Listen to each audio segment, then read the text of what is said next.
মিছিলে দলে দলে যোগদান করুন।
জুতো মারো তালে তালে, জুতো মারো তালে তালে, জুতো মারো তালে তালে, জামাতের গালে গালে, জামাতের গালে গালে, জুতো মারো তালে তালে, বিএনপির গালে গালে, ইউনিসের গালে গালে,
রাহুল দাকে নিয়ে একটার মধ্যে দিন তাও তো পাড়া এত ইয়ে সবাই ছেড়ে আমার ফ্ল্যাটের তো আর আক্রমণ চলছে, একের পর এক হিন্দু পুরোহিতকে খুন করা হচ্ছে, বলবে? দেখুন, রাষ্ট্রীয়ভাবে উগ্রপন্থীদের দ্বারা হিন্দু নিধন যজ্ঞ চলছে। আফগানিস্তান যেরকম একসময় অন্য ধর্মের লোককে শূন্য করে দিয়ে শুধুমাত্র মুসলিম রাষ্ট্র ওটা তৈরি হয়েছে, বাংলাদেশেরও তাই হচ্ছে।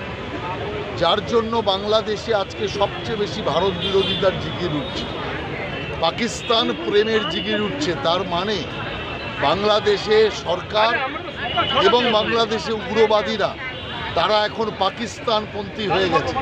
যে পাকিস্তান বাংলাদেশকে পদতলে রেখেছিল, যে পাকিস্তান বাংলাদেশের প্রচুর মানুষের রক্ত নিয়েছে, খুন করেছে, হত্যা করেছে, এবং ভারত তার সৈন্যদের রক্তের বিনিময়ে বাকি সমস্ত কিছুর বিনিময়ে বাংলাদেশের স্বাধীনতা এনে দিয়েছে।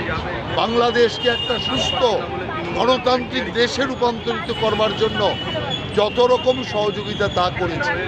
যে রাষ্ট্র তার দেশের যিনি স্রষ্টা মুজিবুর রহমান তার মূর্তি ভাঙে, তাকে গুড়িয়ে দিতে চায়, অতএব বুঝতে হবে তারা বাংলাদেশের শত্রু। অতএব আমি মনে করি যারা এই জিনিস বাংলাদেশের করছে তারা বাংলাদেশের শত্রু, এবং বাংলাদেশের শত্রু মিত্রকে বাংলাদেশের মানুষ চিনুক, এটাই আমাদের কাছে আবেদন।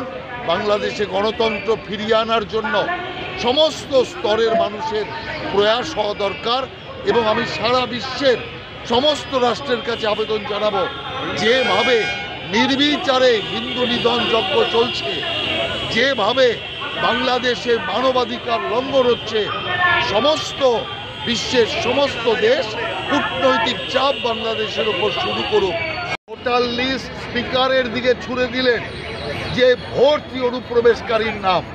যেই মাত্র মমতা ব্যানার্জি মুখ্যমন্ত্রী হয়ে গেলেন, অনুপ্রবেশকারীরা মুখ্যমন্ত্রীর পিয়ারের লোক হয়ে গেল। অর্থাৎ আগে অনুপ্রবেশকারীরা সিপিএমকে ভোট দিত, সেই কারণে সিপিএম তাদের সমস্ত ব্যবস্থা করত।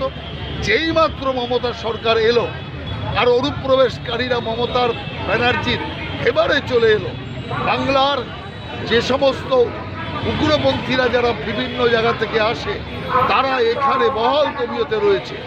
এখানে তো মমতা ব্যানার্জি পরিষ্কার বলে দিয়েছে মুসলমানদের ওপর কোনো ব্যবস্থা নেওয়া যাবে না। আপনি নইলে দেখতে পাচ্ছেন না, আসাম থেকে আসাম পুলিশকে এখানে উগ্রপন্থী ধরতে হচ্ছে, যেটা বাংলার উগ্রপন্থী, আর বাংলার পুলিশ, বাংলার আইবি কি ঘুমোচ্ছে? আমরা এর সাথে সাথে এটাও বলতে চাই, পাসপোর্ট কেলেঙ্কারির জন্য আপনার ধরপাকড় চালাচ্ছে পশ্চিমবঙ্গ সরকার। পশ্চিমবঙ্গ পুলিশ একটাও অন্য ধর্মের লোককে গ্রেপ্তার করেছে? বেছে বেছে একটা ধর্মের লোককেই গ্রেপ্তার করছে। কেন? যাতে সেই ধর্মের লোকেরা পাসপোর্টের মাধ্যমে আসা যাওয়া করতে না পারে। আর অন্য যে ধর্মের যারা আছে, একদম এক কথায় বলছি, মুসলমান যারা আছে পাসপোর্ট জালিয়াতি করছে, তাদের গ্রেপ্তার করছে না কেন? অতএব সেখানেও তো একটা বিরাট রমরমা জাল পাসপোর্টের কারবার আছে। আমরা মনে করি জাল পাসপোর্ট যারা করছে, সে যে ধর্মেই হোক না কেন, তার বিরুদ্ধে কঠোর ব্যবস্থা নেওয়া দরকার। কিন্তু রাজ্য সরকার বেছে বেছে হিন্দুদের গ্রেপ্তার করছে, আর মুসলিমরা যারা পাসপোর্ট জালিয়াতি করছে তাদের গায়ে হাত দিচ্ছে না। অতএব সরকারের এই দ্বিমুখ সাম্প্রদায়িক নীতির কারণে আজকে পশ্চিমবাংলা এক সংকটের মধ্যে দাঁড়িয়ে আছে। দেখুন, বিষয় হচ্ছে চিকেন নেকটাকে কাটতে চায় পাকিস্তানি উগ্রপন্থীরা, অনেক আগে থেকেই চেষ্টা করেছে। অতএব পাকিস্তান যেটা চেয়েছে সেটাই তো বাংলাদেশের উগ্রপন্থীরা করছে। বাংলাদেশের সরকার কি পাকিস্তানের আশীর্বাদ ধন্য একটা উগ্রপন্থী দল তারা সরকারে বসে গেছে, সেই উগ্রপন্থাই তারা ছড়ানোর চেষ্টা করছে। আমি মনে করি ও সমস্ত কলকাতা দখল করা, আসাম, ত্রিপুরা, বিহার এইসব দখল করা, এসব হচ্ছে গরম গরম বুলিয়া স্বপ্নের আওয়াজ।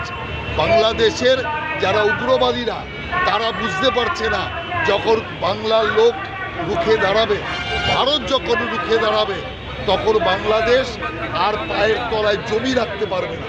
সেই কারণের জন্য সহ্যের শেষ সীমা পর্যন্ত সহ্য ভারত সরকার করছে, এবং সারা বিশ্বকে এই বিষয়ে একমত করবার জন্য ভারত সরকার প্রয়াস চালাচ্ছে। এবং বাংলাদেশ থেকে উগ্রপন্থী নির্মূল করাই আমাদের একমাত্র স্বপ্ন, আর সে স্বপ্ন আমরা পূরণ করে ছাড়ব। আলফা জঙ্গি থেকে শুরু করে বিভিন্ন জঙ্গি যাদেরকে গ্রেপ্তার করে রেখেছিল বাংলাদেশ সরকার, তাদেরকে ছেড়ে দেওয়া হচ্ছে।